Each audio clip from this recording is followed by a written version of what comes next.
Good morning, Detterding staff, students, and grown-ups at home.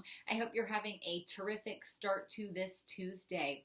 Yesterday, we read this book called I Can Do Hard Things, and I hope you remember it. We are all in the middle of something that is very hard, which is not being able to be at school with each other. So that's something hard on top of all the other hard things that we normally have in life. I wanted to review just a few things with you from the book today before we look at some questions in the back. This was one of my favorite pages because it tells us that hard things can be about what we think, feel, say, or do. Sometimes when we're coming up with hard things, coming up with examples, we think of things that are physically hard, right? Running really fast or digging a really deep hole. And we don't often think about the things that we do on a regular basis that can be difficult for us. Sometimes it's really hard for us to get up every morning and get motivated to be ready to go to school. Sometimes it's hard for us to be kind when we know we need to be kind, but either we're not in the mood to be kind or someone hasn't been kind back to us. So there are a lot of ways that we can demonstrate doing hard things. It doesn't just have to be a physical thing, like lifting a weight or opening a can, something that requires strength. This is mental, it's physical, it's inside you, and we're all just trying to do hard things all the time. I have to tell you a secret, and my grown-ups at home already know this. Those hard things, they don't go away in life. You will always have things that are hard. It's just how do you deal with those hard things, and what is your mental state in order to deal with those. So some of the things that it said in this book, it talks at the end about what affirmation, and affirmation is like a positive thought. And affirmation helps you connect with what you need to hear. So in our mind is often can be our greatest help or our worst enemy.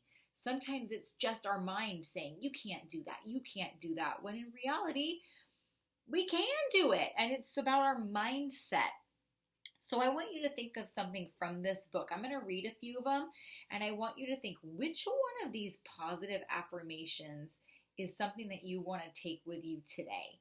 What makes you feel like, yes, I can do hard things? Okay, I want to read some of them to you.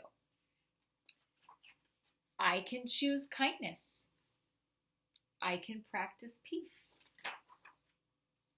I can share my gifts with the world. I can be myself. What's hard for me may not be hard for you. That's a really tough one.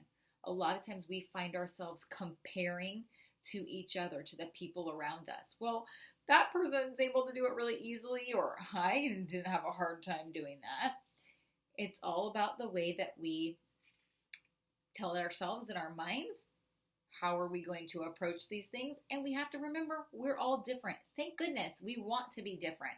Some things that are hard for you are going to be easy for others, and some things that are easy for you might be, did I just say that twice the same way? Some things that are hard for other people might be easy for you. Some things that are easy for other people might be hard for you. Okay? We walk through the world differently. Again, thank goodness we want to be different. You are you, and I am me. I want you to be proud of who you are. Okay, tomorrow we're going to read the book again because this book has so many great things in it, but I want to leave you with this thought today because this is probably the most important part of this book. I can also remember that I am not alone. You have friends, you have who care about you, you have grown-ups at home who care about you, you have teachers at school who care about you, you have a principal who cares about you, you have so many people who care about you, and we are all doing these hard things at the same time. It may not be the same hard thing, but we are all doing hard things. Have a terrific Tuesday. I will see you tomorrow.